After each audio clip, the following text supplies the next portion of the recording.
Sveti Kristofor, latinski Kristoforus, onaj koji nosi Krista, živio je, prema predaji, u 3. stoljeću.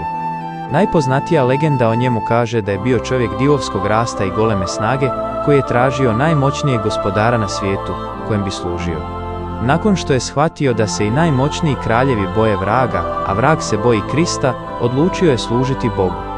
Jedan mu je pustinjak savjetovao da, zbog svoje snage, pomaže ljudima prelaziti opasnu rijeku na kojoj su mnogi stradavali.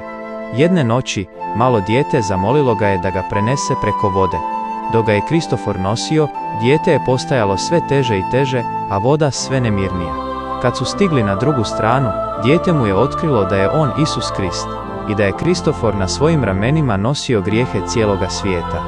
Umro je kao mučenik u Liciji, današnja Turska, oko 251. godine za vrijeme progona cara Decija. Smatra se zaštitnikom putnika, vozača, pomoraca, hodočasnika i svih onih koji su izloženi opasnostima na putu. Mnogi vozači u svojim automobilima nose medaljicu ili sličicu Svetog Kristofora uz natpis "Pogledaj u Kristofora i kreni sigurno dalje". Molitva Svetom Kristoforu, molitva vozača. Ovo je najpoznatija molitva koja se moli za zagovor ovog sveca prije polaska na put. Gospodine, daj mi čvrstu ruku i budno oko, da nikome ne naudim dok prolazim.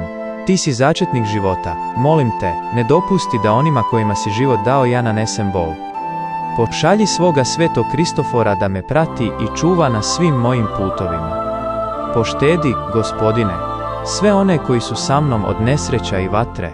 Nauči me da se služim svojim vozilom za potrebe drugih i da ne zanemarim ljepotu ovoga svijeta zbog prevelike žurbe. Neka tvoj mir i tvoja prisutnost budu sa mnom, kako bih sretno i sigurno stigao do svoga cilja. Amen.